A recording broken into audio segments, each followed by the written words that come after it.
Hi friends, welcome to మన Bommarillu. Upcoming రివ్యూలోకి వెళ్ళిపోదాం. నక్షత్ర చెర్రీపై మరోసారి నింద వేయడానికి రెడీ అయిపోతుంది. నక్షత్ర కావాలనే చెర్రీతో బట్టలు ఐరన్ చేసుకోలేకపోతున్నాను కాబట్టి చేయమని చెప్తుంది. ఇంకా వెంటనే అలా చెర్రీ పాపం నక్షత్ర శారీస్ని ఐరన్ చేయడానికి ట్రై చేస్తుంటే ఇంకా అలా నక్షత్ర కావాలనే చెర్రీతో ఆ ఐరన్ బాక్స్ తీసి తన చేతిపై పెట్టుకునేలా చేస్తుంది.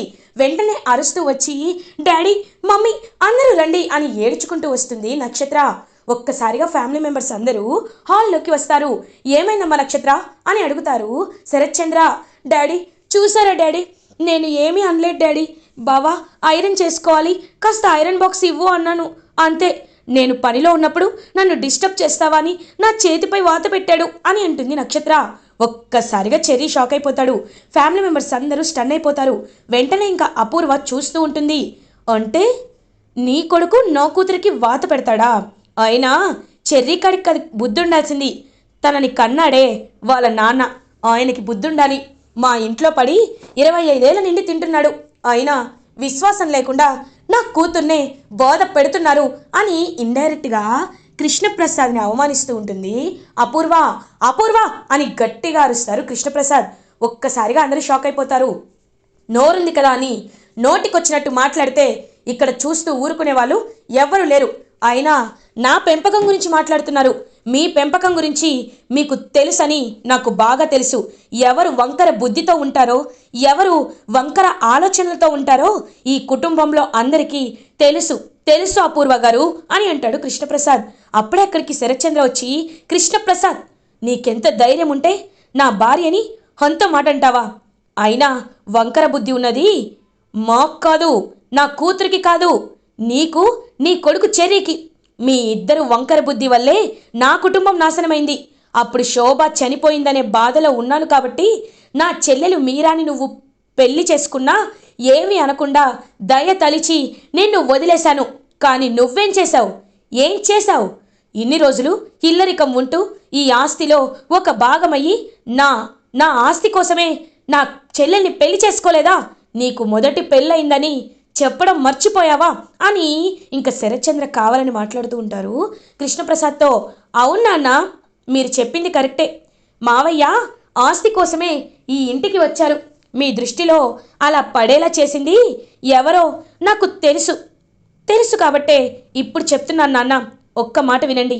అసలు ఇన్ని రోజులు మీరు కొంతమంది మాటలు విని తెలుసుకోలేకపోయారు, కానీ అమ్మది యాక్సిడెంట్ కాదు, తనని ఎవరో కావాలనే చంపేశారనే విషయం మావయ్యకి తెలుసు, నాకు తెలుసు.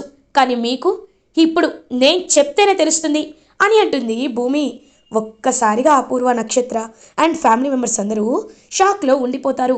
అప్పుడే కరెక్ట్గా శరత్చంద్ర, భూమి తనది ఎవరో హత్య చేశారని నాకు తెలుసు అని అంటారు శరత్చంద్ర. ఒక్కసారిగా భూమి షాక్ అయిపోయి, ఎవరు నాన్న చెప్పండి, ఎవరు అని అడుగుతుంది.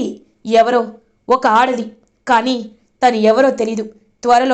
త్వరలోనే తన్ని వెతికి కనిపెట్టుకొని నా చేతులతో తన్ని చంపేస్తాను అని అంటారు శరత్చంద్ర. ఇంకా కృష్ణప్రసాద్ చాలా హ్యాపీగా, బావగారు నేను చెప్పేది ఒక్కసారి వినండి. మీ మీ భార్య శోభాచంద్రని, మా చెల్లెలు శోభామని చంపింది ఎవరో కాదు, ఈ రాక్షసి అపూర్వనే బావగారు. ఇక్కడి వరకు మీరు తెలుసుకున్నారంటే ఈ నిజం కూడా అతి త్వరలోనే మీరు తెలుసుకుంటారు. కానీ కళ్ళ ముందే హత్య చేసిన హంతకురాల్ని పెట్టుకొని ఇంకా మీరు కోర్టుల చుట్టూ, కేసుల చుట్టూ తిరగడం నాకు ఇష్టం లేదు. ఇప్పుడే చెప్తున్నాను, నిజం చెప్తున్నాను. ఆ రోజు ఫ్యాక్టరీని నా చేత తగలపెట్టించి ఇదిగో ఈ అపూర్వ గారే శోభ చెల్లిని చంపేశారు అని అనేసరికి కృష్ణప్రసాద్ చెంప మీద కొడతారు శరత్చంద్ర. ఒక్కసారిగా కృష్ణప్రసాద్ షాక్ అయిపోతాడు. ఏం మాట్లాడుతున్నావు కృష్ణప్రసాద్?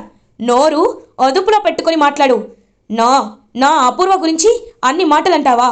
శోభ దూరం అయ్యాక తను నన్ను ఒక పసి పిల్లవాళ్లా చూసుకుంది, నన్ను మామూలు మనిషిని చేసింది. తనకి శోభ అంటే ప్రాణం. అలాంటి తన అక్కని తను చంపుకుందని చెప్తావా? నీకెంత ధైర్యం, నిన్ను చంపేస్తాను అని చెప్పి శరత్చంద్ర కృష్ణప్రసాద్ గొంతు పట్టుకుంటే ఇంకా కృష్ణప్రసాద్ గట్టిగా శరత్చంద్రని తోసేస్తాడు. ఆపవయ్యా, ఆపు నీ దబాయింపుడు. నిజం చెప్తున్నా నువ్వు అర్థం చేసుకోవట్లేదు. ఇంకా నీ ఇంట్లో ఉండి విసిగిపోవాలి, నీ కాళ్ళ కింద చెప్పులా బ్రతికుండాలని నేను అనుకోవటం లేదు. ఇప్పుడు చెప్తున్నాను మిస్టర్ శరత్చంద్ర, ఈ ఇంటికి నాకు ఎలాంటి సంబంధం లేదు. నేను నా కుటుంబాన్ని తీసుకొని ఈ ఇంటి నుండి వెళ్ళిపోతాను. ఏదో ఒకరోజు మీకు తెలుస్తుంది కదా, నిజమేంటో తెలుస్తుంది కదా, అప్పుడు అప్పుడు మీరే నా దగ్గరికి వస్తారు అని ఇంకా లోపలికి వెళ్ళి బ్యాగ్ తెచ్చుకుంటాడనమాట కృష్ణప్రసాద్. నాన్న వద్దు నాన్న అని అంటాడు చెర్రీ. చెర్రీ నన్ను ఆపద్దురా, మిమ్మల్ని పోషించుకోలేని స్థాయిలో నేను లేను. నేను చదువుకున్నాను, నాకు తెలివితేటలు ఉన్నాయి. ఒక్క ఈయన దగ్గరే కాదు, ప్రపంచంలో ఈ సిటీలో చాలా కంపెనీలు ఉన్నాయి. నేను ఒక అకౌంటెంట్ని. ఖచ్చితంగా ఏదో ఒక పని చేసుకోనేనా మిమ్మల్ని పోషించుకుంటాను. నాపై నమ్మకం ఉన్నవాళ్ళు నాతో రండి, లేని వాళ్ళు ఈ పంజరంలోనే ఉండిపోండి అని అంటారు కృష్ణప్రసాద్. ఇంకలా చెర్రీ, నాన్న నువ్వెక్కడుంటే మేము అక్కడే ఉంటాం నాన్న అని చెప్పి చెర్రీ అంటాడు. నేను ఒప్పుకోను అని అంటుంది నక్షత్ర. చూడు, భర్త మాట గౌరవించడం భార్య సంస్కారం. భర్త ఏం చెప్తే అది చెయ్యాలని పురాణ కాలాల్లో చెప్తూ ఉంటారు. కానీ నేను నిన్ను అంత టార్చర్ పెట్టేవాడిని కాదు. కాదు నక్షత్ర, నువ్వు ఉండాలి అంటే మావయ్య దగ్గరే సంతోషంగా ఉండు, నాకెలాంటి ప్రాబ్లం లేదు. కానీ నేను మాత్రం మా నాన్న వెనకాలే వెళ్తాను, మా నాన్నతోనే వెళ్తాను. వస్తే రా, లేకపోతే లేదు అని చెర్రీ కూడా తన బ్యాగ్ని కిందకి తెచ్చుకుంటాడు. పాపం బిందు అండ్ కృష్ణప్రసాద్ వాళ్ళ అమ్మ ఇంకా వీళ్ళ నలుగురు వెళ్ళబోతుంటే మీరా మాత్రం అలా ఉండిపోతుంది. మీరా, ఎన్ని రోజులు నువ్వు అడుగుతావు కదా, నేను మిమ్మల్ని ప్రేమిస్తున్నాను, నాకు మీరంటే ఎంతో ఇష్టమని. కానీ ఇప్పుడు నువ్వు తీసుకున్నావే నిర్ణయం, ఇల్లు దాటి రాకూడదని. ఇక్కడే అర్థమవుతుంది నీకు నాపై ఎంత ప్రేమ ఉందో. వెళ్తున్నాను మీరా, వెళ్తున్నాను అని ఇంకలా బ్యాగ్ తీసుకొని ఇంటి నుండి బయటకి అడుగు పెడతాడు చెర్రీ, బిందు అండ్ వాళ్ళ అమ్మతో. కృష్ణప్రసాద్ ఏవండి ఏవండి అని పరిగెత్తుకుంటూ వెళ్తుంది మీరా. వెంటనే అపూర్వ మీరని ఆపి, మీరా ఏంటి, కృష్ణప్రసాద్ పై నాకు చాలా నమ్మకం ఉంది. అతను బావిలో కప్పలాంటి వాడు, ఎక్కువ కాలం బయట బ్రతకలేడు. తిరిగి తిరిగి నీ కాళ్ళ దగ్గరికే వస్తాడు. నువ్వు వెళ్తే ఇప్పుడు నువ్వు చీప్ అయిపోతావు. వాళ్ళు ఏ గుడిసెలో ఉంటే నువ్వు ఆ గుడిసెలో ఉండాల్సి వస్తుంది. కాబట్టి నా మాట విను. ఏమంటావు బావా అని అంటుంది అపూర్వ. కరెక్ట్ అపూర్వ, నువ్వు చెప్పింది నిజమే. ఆ కృష్ణప్రసాద్కి బుద్ధి వచ్చి అతనే వస్తాడు. అమ్మ మీరా, నువ్వేమీ బాధపడద్దు. కృష్ణప్రసాద్ ఎలా అయినా మారుతాడు. అపూర్వపై ఎందుకు అంత కక్ష కట్టాడో నాకు నిజంగా అర్థం కావటం లేదు. తను కక్ష కట్టి కట్టి భూమి మనసును కూడా పాడు చేసేశాడు. భూమి కూడా అపూర్వని నమ్మనివ్వకుండా చేసేశాడు. ఏంటో నాకేమీ అర్థం కావట్లేదు అని శరత్చంద్ర అక్కడి నుండి వెళ్ళిపోతాడు. ఇంకా భూమి అలా కోపంగా అపూర్వ వైపు చూస్తూ ఉంటే అపూర్వ భూమి దగ్గరికి వచ్చి, చూసావా, అది అపూర్వ అంటే, ఇది ఈ ఇంటి రాణి అపూర్వ అంటే. నేను బావ చుట్టూ కోట కట్టానని నీకు మొదటి రోజే చెప్పాను. ఇప్పుడు ఆ కోట ఎంత బలమైనదో, ఆ గోడలు ఎంత దృఢమైనవో అర్థమైందా అని అంటుంది అపూర్వ. చూడు అపూర్వ, పేక మేడలు కట్టి రాతి గోడలని అనుకుంటున్నావు, కానీ అవి కూలిపోయే క్షణం ఒక్కటి చాలు. నాన్నకి గతం గుర్తుకు వచ్చినా, ఏదో ఒక సాక్ష్యం నీ గురించి దొరికినా, నాన్న నిన్ను ఎలా తరిమి తరిమి చంపుతారో ఒక్కసారి ఊహించుకో. ఎప్పటికైనా అబద్ధానికి ఎక్కువ రోజులు టైం ఉండదు. నీ అబద్ధం, నీ కుట్ర, నీ కుతంత్రం ఖచ్చితంగా బయటపడతాయి. నేను బయట పెడతా. మా అమ్మ చావుకి న్యాయం జరిపిస్తా. నిన్ను శిక్ష పడేలా చేస్తా. ఇదే ఈ భూమి ఛాలెంజ్ అని చెప్పి అక్కడి నుండి వెళ్ళిపోతుంది భూమి. ఎంత దిగినా పొగరు తగ్గదు ఈ భూమికి అని విసుక్కుంటూ అక్కడి నుండి వెళ్ళిపోతుంది అపూర్వ. ఇది ఇలా ఉండగా కృష్ణప్రసాద్, చెర్రీ అండ్ కృష్ణప్రసాద్ వాళ్ళ అమ్మ బిందు అందరూ రోడ్డుపై నడుచుకుంటూ వస్తారు. అప్పుడే చెర్రీ, ఉండు నాన్న, నేను అన్నయ్యకి కాల్ చేస్తాను, అన్నయ్య మనకి ఏదో ఒక దారి చూపిస్తాడు అని అంటాడు. చెర్రీ, వద్దురా వద్దు, మీ అన్నయ్యకి కాల్ చేయొద్దు. నేను తనకి నా మొహం ఎలా చూపించాలో నాకు అర్థం కావటం లేదు. ఇప్పుడు నేను కాల్ చేస్తే అది నా అవసరం అవుతుంది. వాడికి నేను అవసరానికి అవసరం తీర్చుకునేలా నేను ఉండాలనుకోవటం లేదు. వాడు నన్ను ఇంకా చూసే చూపు మారాలనుకుంటున్నాను. స్వయం శక్తితో నాకు నేను ఎదగాలనుకుంటున్నాను, మిమ్మల్ని పోషించుకోవాలనుకుంటున్నాను అని అంటారు కృష్ణప్రసాద్. పాపం గగన్ గురించి ఆలోచిస్తూ చెర్రీ అలా చాలా బాధపడుతూ ఉంటే, నాన్న ఖచ్చితంగా మనకి జాబ్ దొరుకుతుంది. నువ్వు, నాన్నమ్మ, చెల్లిని నేను చూసుకుంటాను. నేను ఎలా అయినా జాబ్ తెచ్చుకుంటాను నాన్న అని చెర్రీ పాపం అలా ఇంకా వాటర్ బాటిల్ కొనుక్కొని కృష్ణప్రసాద్ దగ్గరికి వస్తాడు. అప్పుడే కరెక్ట్గా ఒక క్లయింట్ని కలవడానికి అక్కడికి వస్తాడు గగన్. వచ్చి ఇంకా అలా కృష్ణప్రసాద్ వాళ్ళ రోడ్డుపై కూర్చొని డివైడర్ దగ్గర కూర్చొని ఉండడం చూసి ఒక్కసారిగా షాక్ అయిపోతాడు గగన్. అప్పుడే ఇంకా చెర్రీ అలా ఇంకా వాటర్ తీసుకొని వస్తూ ఉంటే గగన్ చూస్తాడు చెర్రీని. రే చెర్రీ, ఏంట్రా, ఏంటి మీరందరూ ఎక్కడున్నారు అని అడుగుతారు. అంటే అన్నయ్య అదేమీ లేదన్నయ్య అని అంటారు. వెంటనే బిందు చేతిలో ఉన్న బ్యాగ్ చూస్తాడు గగన్. ఒక్కసారిగా షాక్ అయిపోతాడు. ఇంకా అలా కృష్ణప్రసాద్ తలదించుకుంటాడు. ఏమైందిరా, నాకేమీ అర్థం కావట్లేదు, నాన్నమ్మ నువ్వైనా చెప్పు అని అంటారు కృష్ణప్రసాద్ వాళ్ళ అమ్మతో. గగన్, నాన్న గగన్ ఏం చెప్పమంటావురా, జరిగింది ఏంటంటే అని ఇంకా జరిగిందంతా గగన్కి వాళ్ళ నాన్నమ్మ చెప్పేస్తుంది. శరత్చంద్ర అవమానించడం, ఇంకా అలా బయటకు వచ్చేయడం, తన కాలుతో నిలబడాలి అని చెప్పి ట్రై చేయడం, ఇదంతా విని గగన్ ఒక్కసారిగా కృష్ణప్రసాద్ వైపు చూస్తాడు. వెంటనే ఇంకా కృష్ణప్రసాద్ గగన్తో, నాన్న గగన్ నువ్వు చెప్పింది నిజమే, నేను ఎప్పటికీ ఓడిపోయిన మనిషిని, కాబట్టి నాలాంటి వాడు నీకు తండ్రిగా వద్దు, అందుకే నేను నా ప్రయత్నాలు నేను చేసుకుంటాను అని వెళ్ళబోతుంటే ఆగండి అని అంటారు గగన్. వెంటనే కృష్ణప్రసాద్ ఆగిపోతారు. రే చెర్రీ, నువ్వు నా తమ్ముడివిరా, నువ్వు నువ్వు నా వాడివి, అలాంటప్పుడు నిన్ను ఇంట్లో నుండి బయటికి పంపించేసిన ఈ ఫ్యామిలీ రోడ్డు మీదకి వచ్చిందంటే చూస్తూ నేను ఎలా ఊరుకుంటానురా.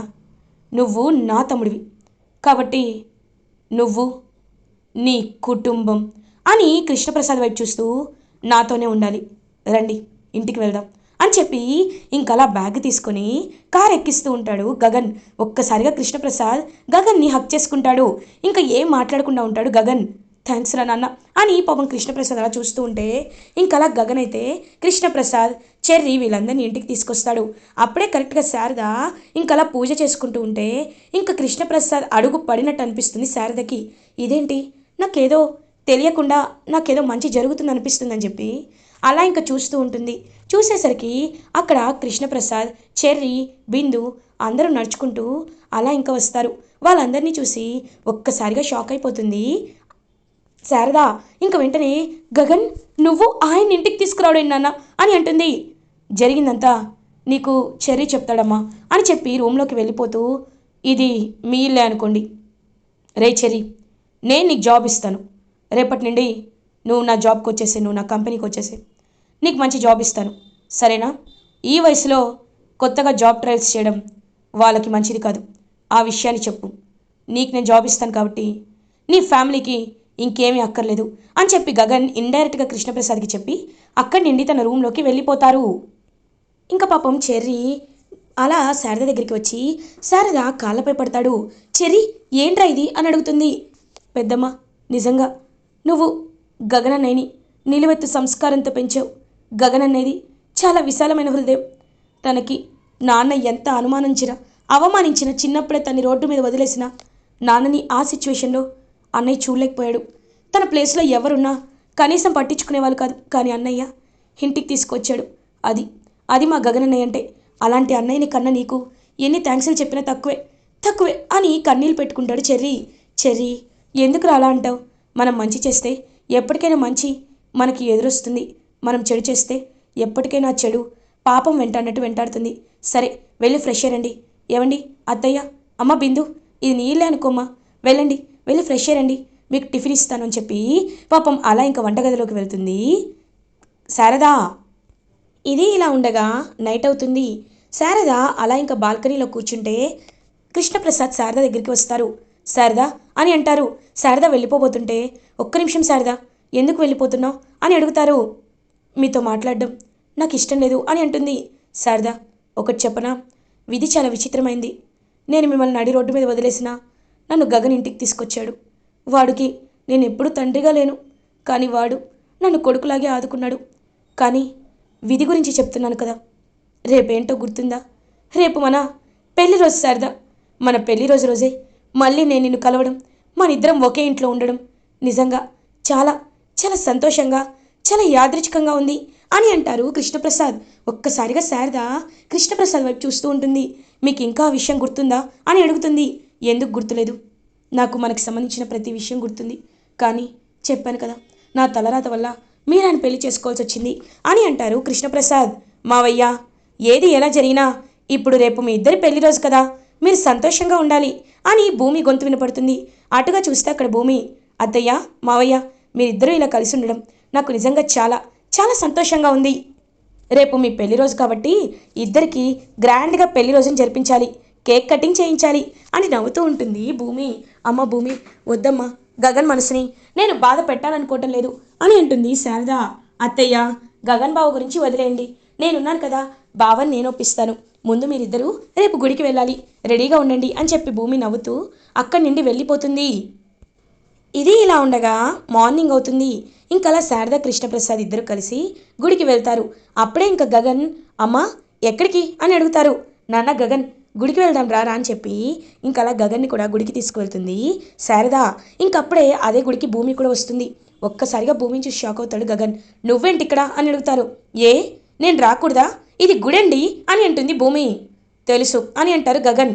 మరి ఇంకేంటి అని ఇంకలా గగన్ వైపు ప్రేమగా చూస్తూ ఉంటుంది భూమి. చూడు భూమి, నువ్వు నాకు దూరంగా ఉండు అని అంటారు గగన్. చూడండి బావా, మీరు నన్ను ప్రేమించడం ఆపుతారా, అప్పుడు దూరంగా ఉంటాను అని అంటుంది. వాట్ నాన్సెన్స్, నేను నిన్ను ప్రేమించట్లేదు అని అంటారు. బావా, మీరు నన్ను ప్రేమిస్తున్నారు, నాకు ఆ విషయం తెలుసు, కావాలంటే నా కళ్ళలోకి చూడండి అని అంటుంది భూమి. మీరు నన్ను ప్రేమిస్తున్నారా అని అడుగుతుంది భూమి. వెంటనే గుడిలో గంట మోగుతుంది. చూసారా, దేవుడు కూడా నాకు సిగ్నల్ ఇస్తున్నాడు. బావా, ఒక్క చెప్తున్నాను వినండి, ఎప్పటికైనా మీరు నేనే భార్యాభర్తలం అవుతాం, ఇంకెవరికి ఆ అవకాశాన్ని ఇవ్వం కదా. ఈరోజు శారద అత్తయ్య కృష్ణప్రసాద్ మావయ్యల పెళ్లి రోజు, దీన్ని మీరే జరిపించాలి. అత్తయ్యకి పైకి చెప్పుకోకపోయినా తన భర్త అంటే తనకిష్టం, గౌరవం, మీకు ఆ విషయం తెలిసే ఉంటుంది.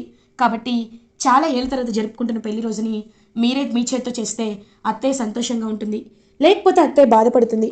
మీరు అత్తయ్య సంతోషాన్ని కోరుకుంటారని నాకు తెలుసు అని వెళ్ళిపోబోతుంటే, ఆగు, జరిపిస్తాను. మా అమ్మ సంతోషం కోసం నేను ఒకటేంటి 100 పెళ్లి రోజులైనా హ్యాపీగా జరిపిస్తాను అని చెప్తాడు గగన్. ఇంకా భూమి చాలా హ్యాపీగా ఫీల్ అవుతుంది. ఇలా ఎపిసోడ్ ఎండ్ అవుతుంది. ఫర్దర్ ఎపిసోడ్ రివ్యూస్ ముందుగా మీకు కావాలి అనుకుంటే మా ఛానల్ సబ్స్క్రైబ్ చేసుకోండి. Thanks for watching.